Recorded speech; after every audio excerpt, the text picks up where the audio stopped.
Hello, hello. Welcome to Sub-Suburban Splendor. I'm Jason, working with National Exterminating, getting ready to check out a crawl space that looks like maybe it's seen better days. Right away you can see the frame for the crawl door rusted, bent, full of junk. Crawl door itself got some surface rust, the bottom's getting eaten away, and it doesn't really fit in the frame anymore. It just kind of leans in. It's not really covering the opening, not really protecting the crawl from entry by any kind of critter. Right here in the entrance we got some insulation that's rotting away, still wrapped up in the bundles that it came from the hardware store, and I guess somebody chucked it down here thinking they were going to do a insulation job and then got bored and stopped.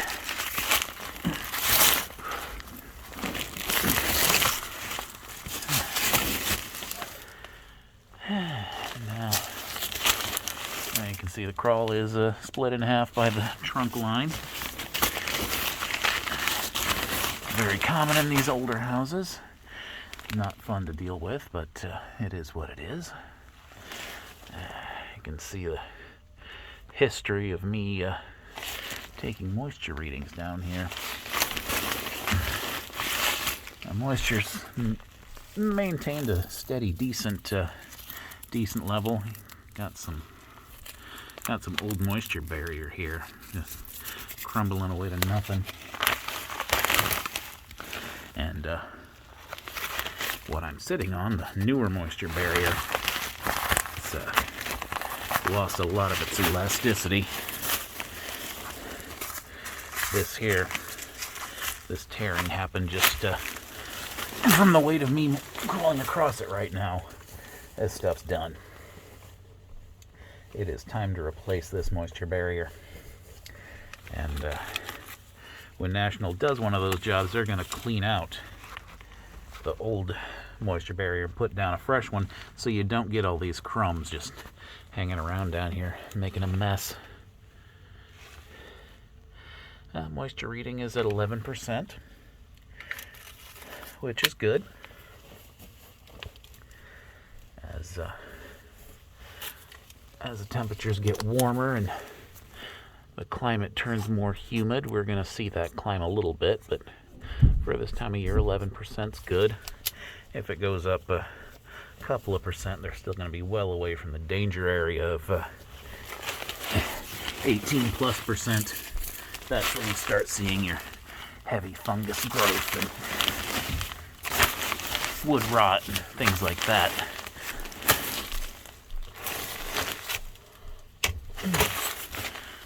So far we got the moisture barrier that needs replacing, but the foundation seems to be fairly solid.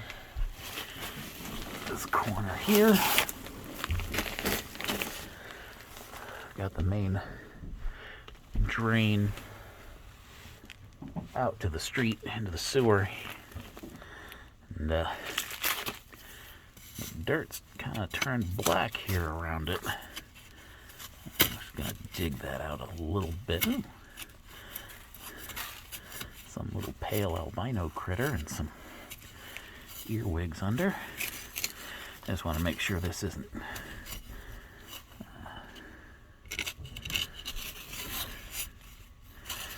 I don't see any real signs of a leak.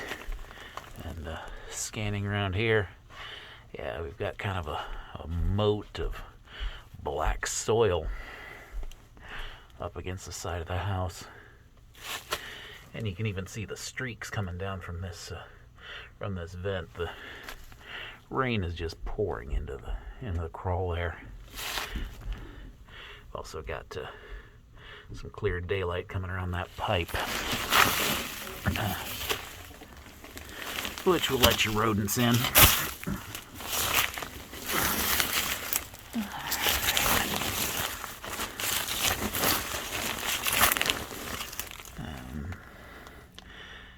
the mud's just kind of splashing up against the block there.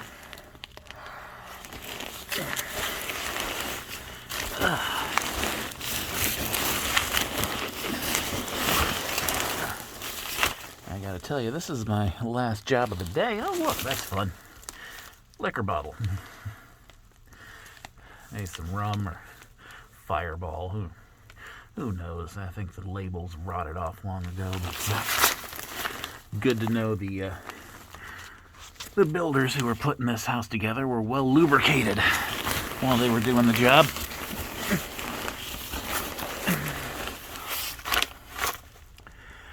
Now over here in this corner, looks like the ductwork is too low for me to get around. Gonna have to backtrack after I check out this corner. Ugh. This is my last job today. And I gotta tell you, I'm very glad of it. Coming down into a place like this. You do one of these jobs here, there's a good chance you're gonna be wore out and done for the rest of the day. One of our friendly little camelback crickets, a couple of them. You can see they've decorated the floor joists and the bandboard with their droppings. Now this homeowner has pest control with us alongside the termite contract.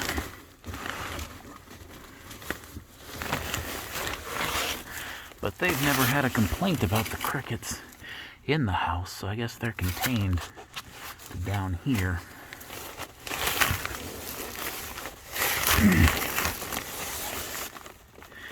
I guess I'm doing a decent job of keeping the population down. Looks like only that one corner has been heavily coated with the droppings. So I feel pretty good on being effective with that. Normally those camelback crickets, also called cave crickets, because they do like a cave environment. They're pretty well nocturnal and come out at night to scavenge for food. And you're usually not going to see them in the house unless the population in the crawl has gotten so large that they start getting pushed out to find new habitats. And, well, here we've got ductwork that is too low to the ground and too high up for me to get around. The same with the trunk line all the way through.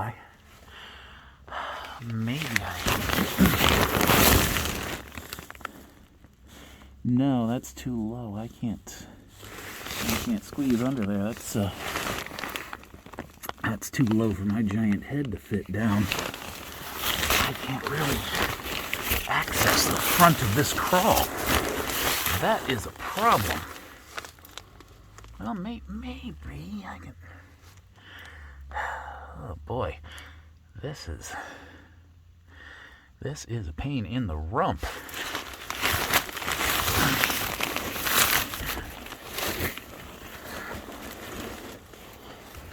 I've been down here before,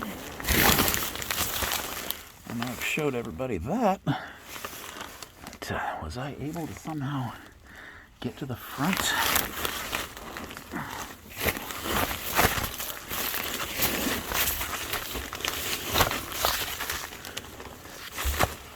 No, because that pipe's in the way there. I can't bend in 5-dimensional space. Looks like I'm only going to be able to really access the back half of the crawl. So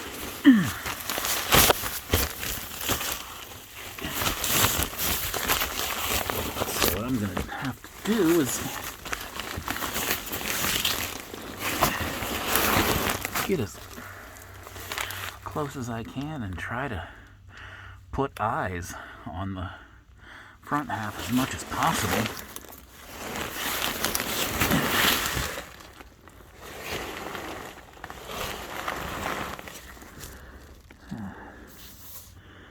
I don't see a problem, but, well, there's a drain pipe going up into the house right there. I can't get to it to see if there's any leak issue. I can't see the corner from here. I can see some old soggy insulation laying on the ground. Well, I think that's about the best I can do down here, unfortunately. That is an issue. I don't know, maybe the ground settled a little bit over the years, and last year I was just able to squeeze under, and now I can't.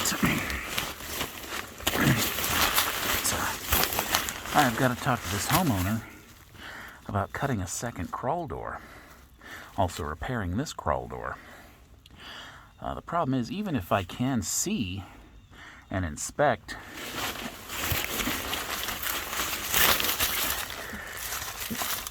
and give the house a clean bill of health if there's no termite or moisture problems, if there ever is a problem of any sort, whether it's a termite issue or a plumbing issue or an HVAC issue, if that issue is in the front of the house, there's no way to get to it. Now, I am not the smallest, thinnest man out there, but I'm reasonably average. I got to tell you, there's a lot of plumbers and HVAC guys that have a gut on them. They're not going to be able to get down there either. So I've really got to recommend that the man that owns this house get another crawl door cut so that the front can be accessed in case of a problem. I think that's about it for this house. If you like my content, please like and subscribe, share with your friends, help me grow my channel. And until next time, thanks for watching.